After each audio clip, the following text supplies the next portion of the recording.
Bonjour à tous et bienvenue sur cette vidéo. Si vous avez vu mes précédentes vidéos, sachez que celle-ci sera totalement différente car je ne vais pas m'éterniser sur ce match pendant des heures et faire une description de la rencontre comme j'ai pu le faire dans mes précédents. Car que vous l'ayez vu ou pas, ça change pas grand-chose car tout est traduit par le score du match. Dans la composition d'équipe, c'est comme d'habitude, nous avions à peu près la même équipe, sauf que Yaker s'était de nouveau préféré dans les buts à la place de Mignolet. Cette fois-ci, il n'est pas blessé, il est fit, il est sur le banc, mais j'imagine que c'était un choix de la part de l'entraîneur. On notera aussi la présence de Sique qui est titulaire depuis la finale de coupe contre cette même équipe que nous affrontons ce soir, le RSC Anderlecht. On est d'ailleurs assez ravi en tant que supporter de le voir jouer un peu plus car on sait que la saison a été très difficile pour lui en tant que joueur du club. On notera aussi une nouvelle titularisation de Vetlesen qui était sur la gauche, préféré à Yudla ou Talbi, c'est selon, mais d'après ce que j'ai pu entendre, Talbi est probablement blessé. Et on attaque une nouvelle fois le phénomène Romeo Vermaat, qui encore une fois sera auteur d'un très bon match et on va y revenir un petit peu plus tard. Comme je l'ai dit, je ne vais pas parler du match pendant des heures, surtout qu'il a bien commencé pour le club de Bruges puisqu'il marque dès la 15e minute par de nouveau Romeo Vermaat. Un but assez rapide qui arrivera donc à la 14e minute et qui lancera ce match. À la 42e minute, il y aura aussi ce but de Van Aken. Et quasiment dans la foulée, juste un petit peu après, il y aura cette faute sur Solis, une faute de Vertonghen, qui amènera un penalty qui sera transformé par ce même joueur et qui inscrira donc le 0-3. À ce moment-là, on se dit, oula, 0-3 à la mi-temps, on dirait que le match est plié. C'est vraiment le sentiment qu'on a, mais il va avoir cette petite remontée d'espoir pour Anderlecht quelques petites minutes plus tard, lorsque Torgan Hazard va faire une excellente passe décisive à Struycken qui va inscrire un but, et donc réduire l'écart pour Anderlecht, juste avant l'entrée au vestiaire, et la mi-temps se clôturera donc sur ce score de 1-3. À ce moment-là, voilà, le match est quasiment plié. Désolé pour les supporters d'Anderlecht, surtout que j'en connais plusieurs. Mais c'est clair que voilà, ce score 1-3 à la mi-temps, on sait que c'est très mal embarqué. Mais on est quand même curieux de voir comment ce que Besnik-Azi va réagir à la situation. Il réagira d'ailleurs, puisqu'à la mi-temps, il fait 2 remplacements. Du côté du club de Bruges, Solis est sorti remplacé par Skoras, sans doute à cause de sa carte jaune et aussi peut-être pour donner un peu plus de temps de jeu aux joueurs. Dans ce deuxième mi-temps, on verra un Anderlecht un petit peu plus solide, un Anderlecht qui fera peur plusieurs fois au club de Bruges, mais finalement le score ne changera pas. C'est pour ça qu'on ne va pas s'éterniser sur cette mi-temps-là. Malgré les belles choses qu'on a pu voir, le score restera tel quel, mais c'est là qu'on va développer. Donc Bruges a fait du Bruges, voilà, ils ont remporté cette rencontre. En même temps, ils n'ont pas été non plus exceptionnels, c'est ce qu'on peut souvent voir. Ils ont juste contrôlé le match, ils ont fait ce qu'il fallait, ils ont rapporté les 3 points. Jusque-là, la plupart des supporters et la direction et j'en passe seront ravis. Mais on sait tous que l'Union Saint-Gilloise a fait un match excellent le jour avant contre l'Antwerp. Ils les ont littéralement écrasés 0-4 là-bas à l'extérieur, à domicile pour l'Antwerp. Mais avec un tel score, ils ont montré clairement qu'ils avaient faim et que le titre est probablement pour eux cette saison. Si on veut avoir encore une chance, il faut espérer un faux pas lors du prochain match contre la Gantoise.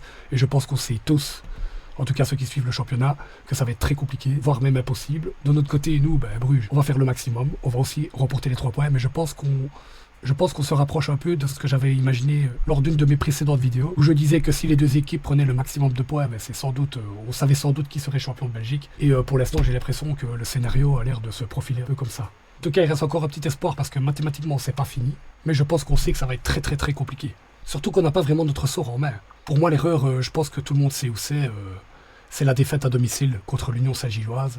Ce match-là, il ne fallait vraiment pas le perdre. Dans l'optique de la course au titre, c'était quand même le match le plus important, c'était vraiment celui qu'il fallait gagner.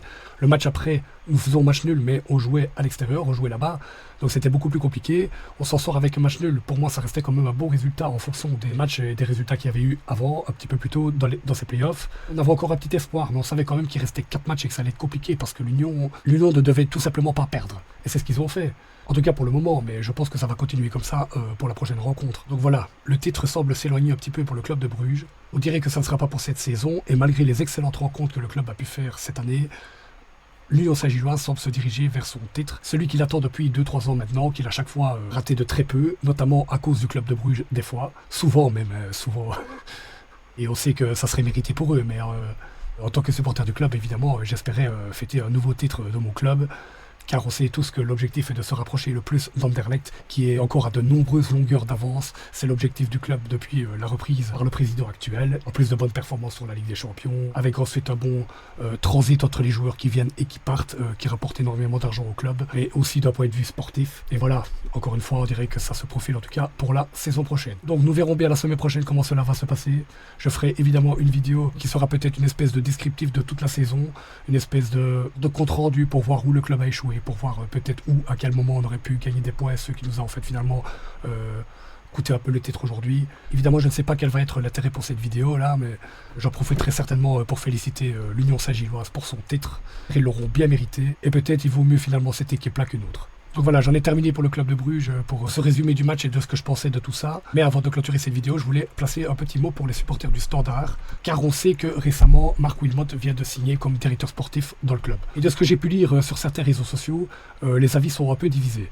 Il y a à boire et à manger, comme on dit. Il y a des gens contents, des gens moins contents. Et je voudrais surtout m'adresser aux gens qui ne sont pas contents. Je ne comprends pas pourquoi vous ne voulez pas laisser la chance à la personne. Je vois dire, oui, mais il a échoué en tant que coach à Saint-Tron, il a échoué en tant que directeur sportif à Schalke, il a échoué par-ci, il a échoué par-là.